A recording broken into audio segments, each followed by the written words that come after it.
Spencer Oliver. Hey, how are you, bro? I'm really good. I'm actually live on a show right now, yeah? Oh, nice. Now stay here. I just want to grab your opinion on this. What's your thoughts on Yeah, go on. what is it? Can you hear it? Can you hear it? Yeah, I've got it, mate. No, I'm asking not you. I'm asking, can you hear that, Ton? Yeah, I can hear Spence. Yeah, Right, Spence cool. Oliver. Right. I'm saying, what's your thoughts on Anthony Joshua versus Jermaine Franklin? Right. So, my thoughts on that are, I think he's a great opponent. The reason being, obviously, Anthony Joshua's at a stage where they're looking to rebuild his confidence. Not the physical attributes that he's got, his confidence. Because that's what's down at the moment. And you know as an ex-fighter, Spence, that if your confidence is not there, it's 80% of the game. So I totally understand when you see the credentials of Jermaine Franklin, people, I know the public are going to moan about it and say it's not good enough with one Dillian White, etc., etc. And I'll get to that bit in a minute. But Jermaine Franklin fits the bill because he come over here. We saw the nightmare that he gave Dillian White. A lot of people felt he even won that fight. It was razor tight. So we know that he can fight. And what he comes with is ambition because he sees Anthony Joshua as in a vulnerable position at the moment, coming off the loss of Joystick, looking for the right trainer, etc. So he'll see it as a great opportunity. And so he's going to come to win. And with Anthony Joshua, obviously you've got to allow him that rebuilding process where he's starting off with a new trainer. Dillian White is an opponent they're talking about for the summer. People are saying, well, we wanted Dillian White. Why didn't you have Dillian White? I know he's saying that, but Dillian White, we know stylistically, and you know what it's about, Spencer, styles make fight. Stylistically, always gives Anthony Joshua nightmares. So Joshua might not be mentally, not physically, mentally right to go into that fight right now. So I think that's a dangerous fight. So I totally understand why they've chosen Franklin. It's still a dangerous fight because Joshua's got a load of demons that he's got to deal with in his own head at the moment, I think. And if he wants to regain that position at the top of the heavyweight scene, we've got to allow him to go through that rebuild. I think we've lost Spencer Oliver there. I think we've lost Spenny. Hello, Spenny? Yeah, did you get that? Nah, it just cut out there.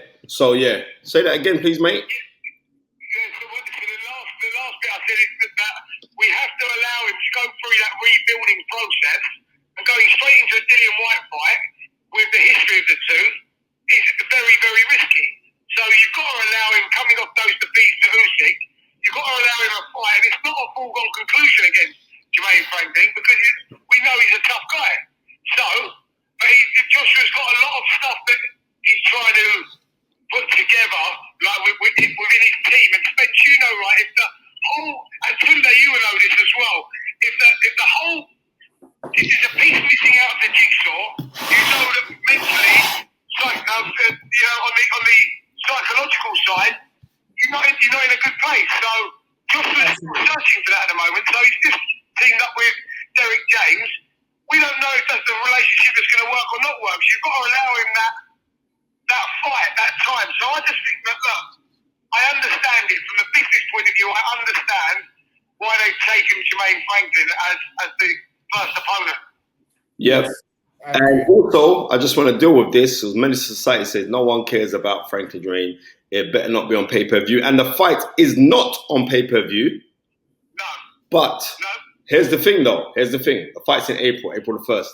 If you are subscribed to DAZN, all of a sudden now DAZN has gone from $9.99 $7.99. Was it $7.99? Yeah, sure, it's $7.99 to $19.99. Right. So then I thought it was $9.99, you know, because I got so many blinking things that I'm paying for in this house for these blinking things I don't even know, right? But what I'm saying is this: they might as well have put the fight on pay-per-view and left it at $7.99 because we're bridging the gap, and I don't think that's fair. I'm going to be 100%, especially in the financial climate that we're living in right now. Like, I don't think that's a good move for DAZN to like.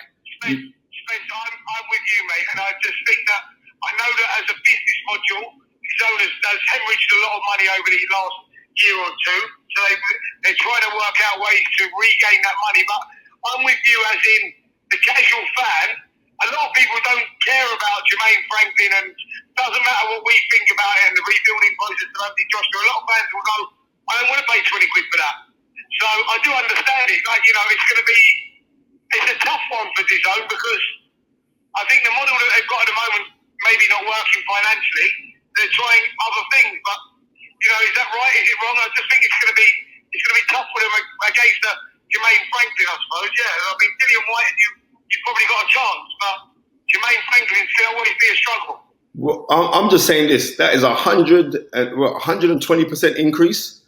Nah, you're taking liberties, bro. I'm just going to be real with you, right? Yeah. Okay. Right. Nah, exactly. Country don't know.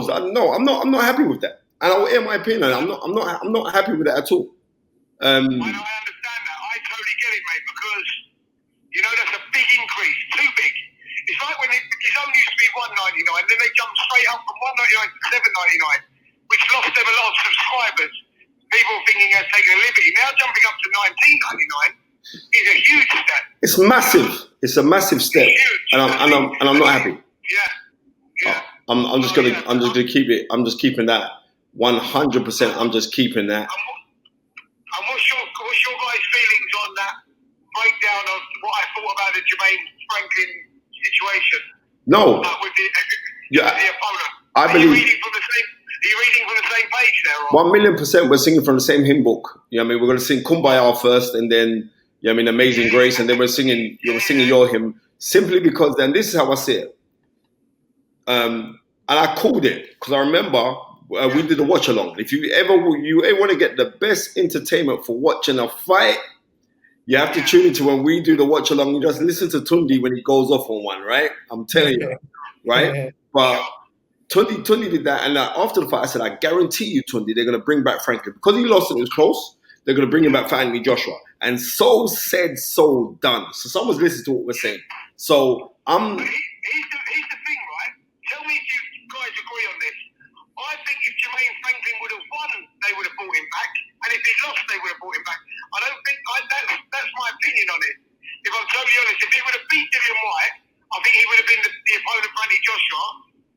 And if he would have, and he did actually lose to him, and I still think that, does that make sense? Yeah, but I think that they would have chose him on his performance anyway. Yeah, no, they would have chosen him because he fought gallantly, and a lot of people, because I scored it. I did it for Pitch Boxing, right? That app, and I had it to Dylan by 1 round, right? And I was trying really favorably not to be biased, really not to be biased because we know Dylan and all the rest of it. Really, I was really trying to be unfair, but it was a close fight. He hurt Dylan White as well, and it was very, very close. So because of that, because of that, it's like they're going to bring him back. They brought him back now. Yeah.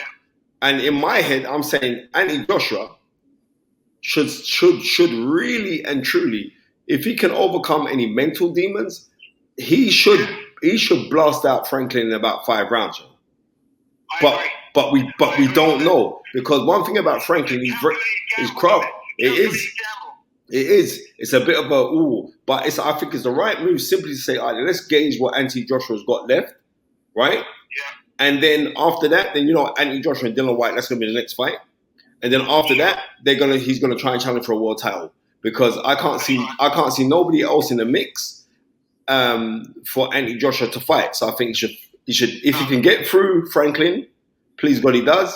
He fights Dillian White. If he can get through Dillian White, then end of the year, him and Tyson Fury or whoever's left, or him or Usyk, whoever's left. That's how I see it.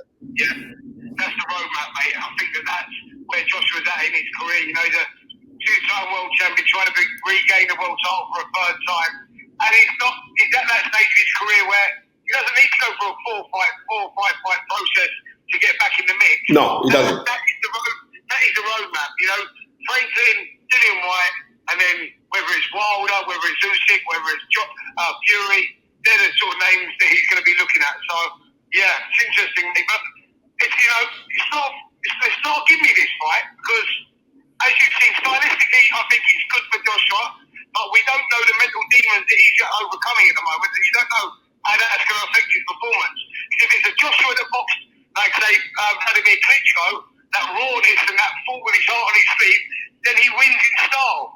But if it's a Joshua that's a little bit hesitant and allows Franklin to get off off of his shots, it could turn into a tough night. It could, but let's hope that it's the former and not the latter. And we see, the best of Anthony Joshua. Spencer Oliver, plum pleasing pleasure, former super bantamweight European champion, and I will never ever forget that incredible battle that you had with Patrick Mullins. The 2 incredible battles you had with Patrick Mullins. I will never forget those fights. And I also want to tell, I think this is the first time Spencer's been on The Fight Is Right. When Spencer Oliver got injured September of '98, right? I remember being May '98, right? I remember being at your hospital bed with your dad, your late father, praying for you at your hospital bed because everybody came to my house. They heard that a professional boxer, Spencer, got injured, so everyone thought it was me. They was coming to my house, and we said nah, and we drove down to the hospital, and like Jess Harding let us go into your hospital. I don't know what kind of power Jess Harding, your manager at the time, had, but he allowed us. He was in intensive care. There was tubes everywhere, and to see where you've come from then, like, is truly incredible. To see like you're everywhere, even when you're standing still. You know what I mean? You are like one of the true deserving voices of boxing, because we're getting so many people talk about boxing who've never participated in it. We're getting so many people, Ton, who are talking. People don't remember that Tony Ajayi was an unbeaten pro. Right? Like people are talking about boxing now. They couldn't, and this is what I say to people: the day that you could demonstrate to me how to throw a left jab, maybe I'll consider listening to you. And you, my friend, could throw more than a left jab. You had a vicious right hand, and you had a horrible left hook to the body. Right? And on that note, Spencer, I'm going to leave you be because it sounds like you're driving. But pleasure for jumping on the show. Hold on. One second. Tunde's got something. I listen, and a big congratulations to Tunde for the cooler work they bring in with Anthony Yarde. All the bullshit when you hear people, he was pulled out too soon, rare. Let a fighter live to fight another day. Tunde knew when his fighter had enough, and I can't tell you what good cooler work that was. So salute you for that, my friend. That was a very, very, very. It was the tactics you got spot on, and the timing of the fight being stopped was spot on as well. So we don't see enough of that in the game either. There's too many great trainers out there. So salute you for that, Tunde. Well done. Spence, listen, I told you. I mean, I spoke to you, in private via message, and for me, obviously, in my opinion, you're one of the 4 most authoritative, respected words. When you talk, people need to listen because you've actually been in there and done it. So I love listening to you. I didn't even tell you for this fight. I was watching almost every single interview you done because I was getting tips from you as well. So yeah, keep doing what you're doing. And at the press conference, I felt you look at me. You know me, my eyes were straight at the press conference. But I looked over. I see Spencer looking at me because I know you're a fighter, so you're always gauging, the movements of everyone. But believe me, Spence, I'm listening to you, mate. You're one of the best commentators and authoritative voices in boxing today. So keep doing what you're doing, my man. Thank you, guys. Bless you, man. Listen, have a great show, and we'll catch up soon, yeah? Take care, Spenny. Life's one, love. Take care, guys. Take care. Big up, Oliver, jumping on.